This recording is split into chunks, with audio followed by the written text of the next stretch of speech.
Welcome to the Millcreek Government Channel, where we highlight some amazing organizations doing equally amazing work in the area. I'm your host, Sam Peterson, and today our guests are from the Erie Cancer Wellness Center. I'm joined by Sarah, the Executive Director, and Kathy, a current participant. And it's great to see you guys here today. And the Cancer Center offers non-medical care to those in our community affected by cancer by providing supportive services and programs in a relaxed and peaceful environment, all at no cost. Welcome, guys. Thanks, Sam, for having us. We're happy to be here. Great to have you. So I guess jumping right in, just kind of like a bird's eye view of what you guys do and the services you provide at the Cancer Center. Sure. So anybody that's impacted by cancer knows that cancer affects you so much more than the physical. It affects us physically, emotionally, and spiritually. And we offer non-medical support services that help people with those aspects of cancer, all at no cost. We are an independent nonprofit. We are not affiliated with either hospital system, but we have a wonderful working relationship with both hospital systems in our community.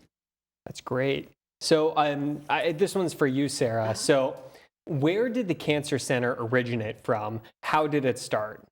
Sure. So I had previously worked at the Regional Cancer Center in Erie, where we had a really robust support service program. It had support groups, non-medical support programs for both patients and families. And when the Regional Cancer Center dissolved, the hospital systems built their own cancer treatment centers, which are phenomenal treatment centers. We have greater access to clinical trials and research, but we realized that there was still a piece missing, and that was a very important piece of those supportive type services. We opened in September of 2022, again, to offer those non-medical support services to anyone in our community impacted by cancer at no cost. It's incredible, especially at no cost. Yes. And just bouncing from that, so Kathy, you're a current participant there. I am. I guess, can you tell me a little bit about your experiences and how you eventually found them as well? I found the Erie Cancer Wellness Center through a friend of mine. She sent me a link because of the newspaper article that was in the paper. She thought, being that I just finished cancer, or my surgery and my chemo and my radiation, I was kind of just sitting home feeling lonely and sad, bald, ugly. So she thought maybe it might be something that I could look into to just get out of the house and maybe participate in life again. So I contacted the Wellness Center, and they then set up a tour. As it turned out, I was their very first participant because they were still unpacking the boxes. Yeah, we were. So I signed up for a whole host of activities. I did the massage, I got a wig, I felt better about myself with the wig. I signed up for chair yoga, there's counseling sessions, there's Reiki sessions, nutrition classes. It has helped me immensely. Sometimes you can't even put into words what it does for you. And the camaraderie with all the other people that attend, it just grows and grows. It's become its own community of caring and supportive people, because nobody judges you there. You know, you can walk in bald and they don't look at you twice. When you walk in, you just feel a sense of love and caring. It just feels like you're hugged as you walk through the door. So that community that you spoke of, would you say that it's grown since you started there? Since you, as you said, you were their first customer, right? Yes. Oh, it definitely has. It has grown, and it needs to continue to grow. And that's what we want to do. We want to spread the word about how wonderful this place is. So part of that community, so do you guys, is there a specific type of cancer that you guys have there? Like, do you have more severe diagnoses? Do you have more treatable diagnoses? Do you not ask questions? No, we do. So everybody that comes in fills out a form, so we know who's coming in, what type of cancer, what stage their cancer's at, and we really see everything. We see all different types of diagnoses. We see all different stages from stage 1 to stage 4, very advanced cancers. We actually have quite a few people that come in with stage 4 cancers. And so, we have different support groups for different types of cancers. But, what we find is that so many people come in and they don't really feel the need to talk about their cancer because, quite honestly, they do that so much with their doctors and their family members, where they can come in and be with people who just understand what they're going through. And the latest statistic is 1 out of 2 Pennsylvanians will be diagnosed with cancer in their lifetime.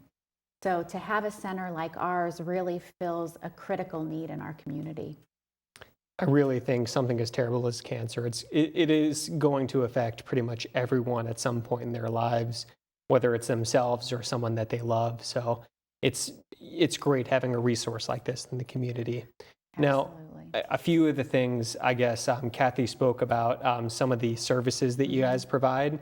What are all of the services you guys provide? So we really try to take a look at what somebody might need along that cancer journey. And it's also important to know that we don't only offer our programs for patients who are being treated for cancer, but their families as well.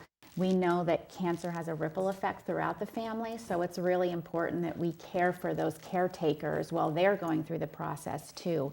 But we offer all different types of programs, from support groups. We have disease-specific support groups to caretaker support groups, for after-cancer support groups. And then we offer wellness programs, which are evidence-based, meaning they're backed by science that we know help the side effects of treatment. So restorative and gentle yoga classes, qigong and tai chi that help balance issues, which is one of the biggest side effects of chemotherapy. We offer strength and wellness classes to help build muscle mass because you lose that during chemotherapy. So we have a whole wellness component. Then we also have a beautiful wig and beauty salon. The average cost of a good wig is upwards of $200. People can come into our center. We have a beautiful salon where they can try wigs on, have one styled, completely free of charge. And then we also offer children and family programs. We have art therapy. We have an incredible art therapist on staff. We have get-togethers where the participants will do maybe some crafts or some painting. We have educational sessions where we have experts from the community, physicians, dietitians, social workers, come in and talk about current topics in cancer care. So we really try to offer a little bit of everything that might interest somebody along that journey. So what would it look like if someone first received their diagnosis and maybe they heard about you? What would a first visit for them look like? So you don't need a referral. A lot of people ask me that. You can just come right in, right off the street if you want. A lot of people find out about us through their physicians, their nurses, their social workers. Many people find out about us through word of mouth, but they can come in anytime with an appointment or without. And what we do is we give them a tour of our center and let them know everything that we offer.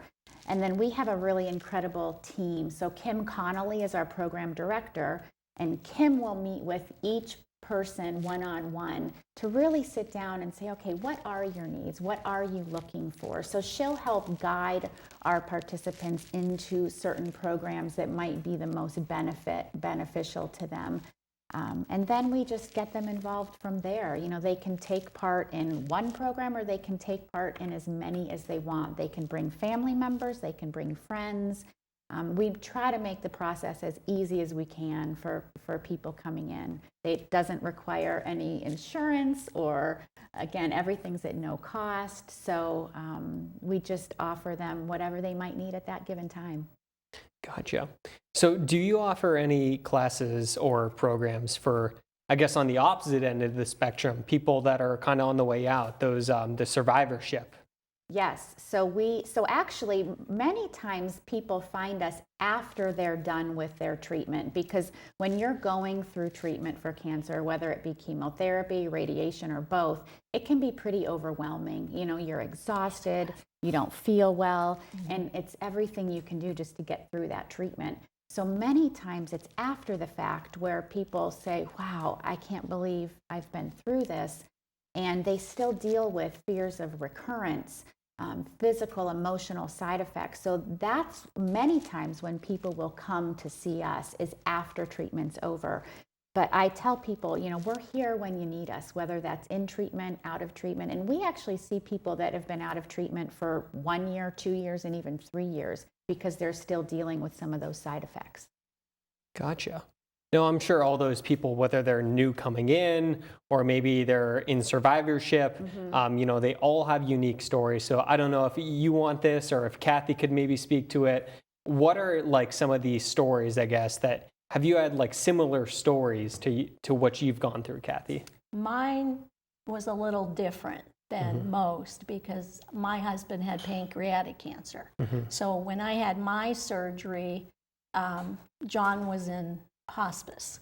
And then I lost John 2 weeks after I had my surgery. So I went through my chemo and radiation treatments without my husband, but I had an incredible and loving support family-based support staff. So I was good that way. But going to the Erie Cancer Wellness Center helped me again to get out. The wig helped as far as how I felt about myself. The survivorship groups helped me because I thought I was the only one going through this. And listening to everybody else's story puts it in a perspective that, gee, I'm not doing this alone. And there are other people going through cancer and the aftermath of that. And one of the groups to tag on to what Kathy says is we offer a grief support group. So we amazing. have, and actually it keeps growing and growing. We're probably going to have to offer an additional one. So we offer grief support for people who've lost loved ones because of cancer as well. And I've attended that one. Yeah. Yeah. Yes. So what would you say to someone that needs like a little encouragement to utilize all these amazing services you guys have talked about today? Don't hesitate. Come on in. It will do you wonders. There is just so much that you can do there. The people are caring. They help you. And then the camaraderie with everybody there, all the other participants. You again, you realize you're not alone. And everybody helps each other. There isn't, oh, poor me, poor me. It's, what can I do to help you? How can we make you feel better today? Or how about, why don't you take this class with me? You're going to have a ball. There's just so many different things. We've gone to, or I've attended like the art therapy to help another participant who was having a hard time. We just all kind of ganged up on them just to make sure that they felt good about themselves because they were going through a rough patch. So we all help each other. So it's like a whole new family I have of all these people. We're all connected because of the cancer, but we get along so well. And I mean, the very first day I was there, I took the chair yoga class. And after class, I stood outside with 2 other women and we talked for 45 minutes. And I had just met these ladies. And there's just this instant connection you feel when you go there. And I can't say enough great things about it. But I think once somebody comes in and they see what it's all about, then you're hooked. And I think people have a hard time sometimes asking for help, admitting that, boy, I can't do this alone. And so getting through the doors is, for many people, the most difficult part. But then when they come in, and that's really why we try to offer so many different avenues of support, because it's different for every single person. But I think a misconception is that a lot of people think, oh, it's cancer, it's probably depressing. And it's anything but. Our facility is beautifully decorated. It's healing colors of greens and blues, and it's really a joyous place. Oh, I mean, there's is. laughter. Again, there's community. There's friendship. And I always say we help people live through their cancer journey to the best that they can. That's true. So Kathy, there's a lot of great things that, it seems like you've gone through there and you've done, but what would you say is the largest benefit that you've had there? I think the new family that I now enjoy, because I see them every week, many times during the week. And we actually do stuff outside of the center. We've gone to lunch, we've gone to dinner, we've gone to shows. So it isn't like, okay, we'll go to this class together and hey, I'll see you next week. We actually get together and do fun things together. So can you tell me, what would someone have to do to help if they want to either get involved, if they wanted to donate? What avenues do you guys have for that? We have a lot of avenues. So first and foremost, we have a small staff. There's only 4 of us. So we really rely on volunteers. Wow. So we have a lot of people who want to help us in that regard. And volunteers we can use in many different ways. Somebody to sit at the reception desk and answer phones and say hello to people. Volunteers to help us with clerical work, events in our wig salon. So they can go onto our website, which is eriecancerwellness.org. And there's a tab that says Get Involved, and they can find out more volunteer information there. We also, if people are interested in donating, every single dollar counts. We are a new organization. Our services are not reimbursable by insurance, nor do we receive government funding. So donations are critical to keep us sustainable. So there's also more information on our website about giving. And then Jackie Wassel is our development director. People can have a conversation with her if they'd like to know more about how to donate or how they can have the biggest impact with our organization. So what does a donation mean to you? A donation, again, as a new nonprofit, and like I said, our services are not reimbursable by insurance. So, to keep our programs free of charge, to keep our programs, evidence-based and have the best facilitators that we can offer those programs, we rely on donations. Every dollar we get goes directly to running of the organization and providing these critically needed programs and services. There's so much that we can offer, quite honestly, to support people living with cancer. And we want to make sure that what we offer is of top quality. And again, evidence-based is very important to me coming from a medical background. Well, Sarah, Kathy, thank you so much for being here today. Thank you, Sam, for the opportunity. Thank you, Sam, for having me. And thank you to the viewers for tuning in today. We learned so much about the Cancer Wellness Center, and please consider a donation or volunteering your time. Till next time, Millcreek, I'm Sam Peterson.